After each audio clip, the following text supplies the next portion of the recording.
Well, it's just great. It's almost like President Trump is king of the world, right? Have you seen what he's doing over there in the Middle East? Something like nearly $1 trillion in new investment in America. And he commands respect, power, and respect. It's awesome. You know, Joe Biden used to say, America's back. But for how long? America truly is back. That was just a gimmick, a line that did not land. It feels like America is back, and that's awesome. But yes, my imagination has been running wild lately because I am obsessed with Butler, Pennsylvania, West Palm Beach, Pennsylvania, and I got a bit of a shock today, and it wasn't a good one. Now, number one, Butler, Pennsylvania. That was very, very bad, right? The first assassination attempt on President Trump. 2 months later, in West Palm Beach, assassination attempt number 2. That was horrific. Assassination attempt number 3. I don't know what's going to happen, but I kind of felt I saw, I don't know, my own ghost today. Look, Air Force One in the news a lot lately. It's a very, well, drop the banner. You'll see it flying by Mount Rushmore. You'll see the next picture. What's it doing here? Flying by the Statue of Liberty.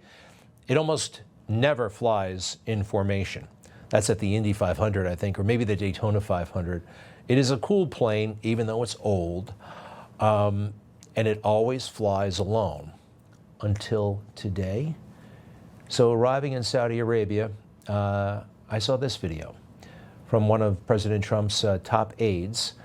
There's the Air Force One engines, the light blue. And what's that aircraft over there? It's a Saudi Arabian Air Force F-15 fighter. I don't think it should be there. I really don't think it should be there. It's, you could say, a sign of respect. It's, hey, we want to escort you into Mecca or Riyadh or wherever they landed.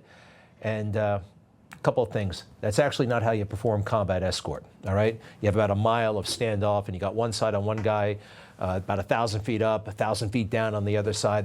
This is for show. And it makes me a little bit nervous, a lot nervous, actually. Have you ever heard this? First of all, the pilots, all right? There are about a dozen guys up there if you add them all up. Who are they? Were they vetted by the Secret Service? They were vetted by the Crown Prince. I don't have a problem with the Crown Prince, but I don't think this is a good situation. Have you ever heard this phrase that's used in the military? Target of opportunity, right? Something presents itself, a military target on which fire or attack is unplanned and which is attacked upon favorable presentation, okay? Air Force One is right there. Let's see. A lot of my relatives don't like this guy. Come to think of it, I don't like this guy. It would be so easy for one of those pilots who we do not know to go like this and crash into Air Force One, killing the president, destroying the airplane, and killing everybody on board. Is that disturbing? I just am letting my imagination do some work, and that's what they told us we should do. The 9/11 Commission, famously, maybe not so famously, because everybody has forgotten, 9/11, a failure of imagination. We should have been thinking about these scenarios. On that September day, we were unprepared. We did not grasp the magnitude of a threat that had been gathering over a considerable period of time. As we detail in our report, this was a failure of policy, management, capability, and above all, a failure of imagination. Yeah, imagination. And inside the report, imagining specifically suicide pilots. Little thought had been devoted to the danger of suicide pilots. It was a failure of imagination and a mindset that dismissed possibilities. When I see next to Air Force One, these guys who I don't know anything about them, and maybe this is unpleasant, but 19 of the 20 hijackers came from Saudi Arabia. Bin Laden, the master of 9/11, was Saudi. In fact, Bin Laden's family still is very prominent in Saudi Arabia. It's called the Bin Laden firm. Their construction/finance, they do a lot of things over there. And I understand, I mean, we've got crazy people in America, right, who have done horrible things. And I'm not blaming the entire country, but I don't think the president should necessarily, well, I don't want any more escorts. And I did have a bit of deja vu when he got off the plane and he had a pass and review. Now watch this for a moment.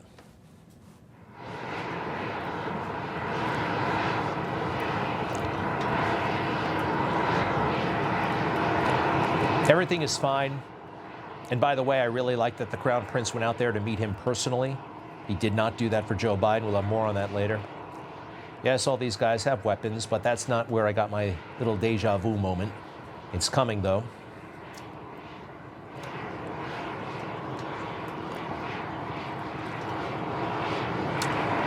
He's approaching something that looks like a grandstand or an airport terminal with like a viewing section. You'll see it in a second here.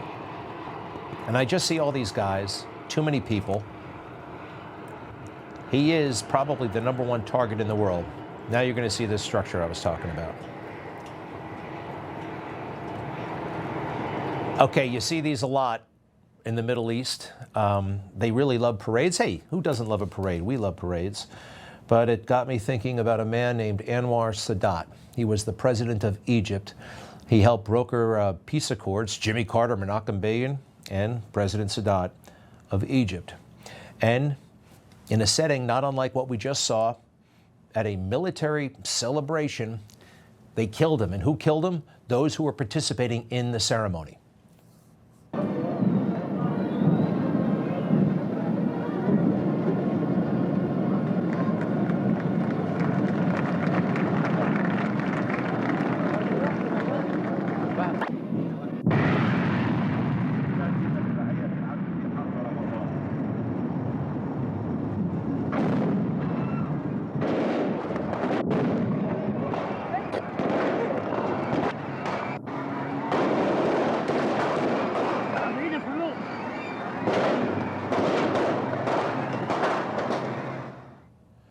Camera cuts there.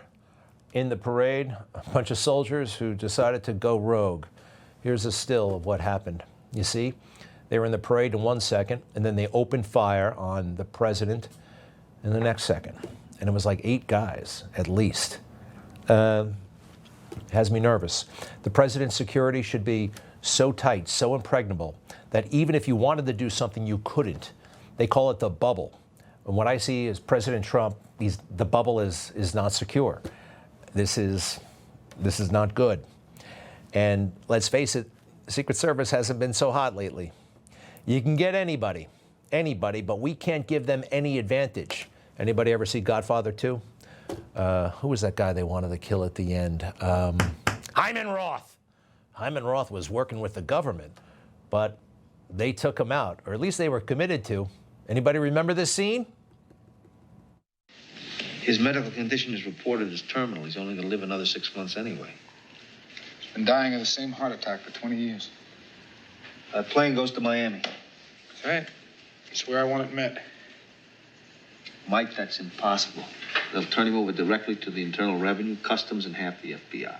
It's not impossible. Nothing's impossible. It would be like trying to kill the president. There's no way we can get to him. Tom, you know you surprise me. If anything in this life is certain, if history's taught us anything,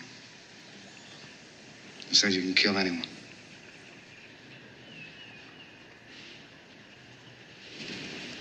Well, President Trump, I believe, has extra protection provided from the Lord.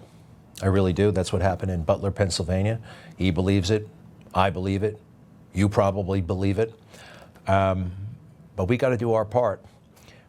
The Secret Service took 2 minutes to get him out of there. Remember when the car wouldn't move? I'm still flabbergasted by this. Because what I think is happening is a cover-up. And I can prove it, I think. I can actually prove that they are withholding information. I know that. Started right at the get-go. President Trump, July 13th, that night, press conference, you got the ATF, you got FBI, you got state, local police. The people who were charged with protecting President Trump, the Secret Service, they didn't show up. They didn't have the courage. Why are there any Secret Service agents here right now for this press conference? The Secret Service wasn't available for the press conference at this time. Well, that was weird. So there are a lot of things that have been skipped and glossed over and forgotten. Senator Rick Scott, Republican of Florida. Man, he is incredibly skeptical about all of this. Where has the information been? Not just like up until now even. This is a couple of weeks after Butler, and he can't believe what he's seeing. So I asked you the other day, why aren't you doing press conferences? And are you going to commit to doing press conferences? I think what you all said the other day, you're going to ask Secretary Mayorkas and Director Wray if you guys could do those daily press conferences and start giving the public information. And what's the answer? So, Senator, that's why, one, I'm here today. I'm here today to provide information and answer those questions. And we are moving towards doing more frequent releases of information, and we are willing to do that press conference. And once we get through this hearing today, we are going to, in all likelihood, do one this week. Okay, so what's the commitment to the public that you're going to do press conference? I mean, are you going to, it's what, 17 days? I mean, the information, I mean, we are sitting 17 days into this, and I'm getting asked questions that I can't believe are true, but the public believes it's true. So what you all are doing is you're ruining your reputation, impact the integrity of the federal government. It makes no sense to me. No sense whatsoever. And he's saying 17 days. It's actually been now 10 months. Information. Truth. Is freedom. Is Newsmax. It's real news for real people.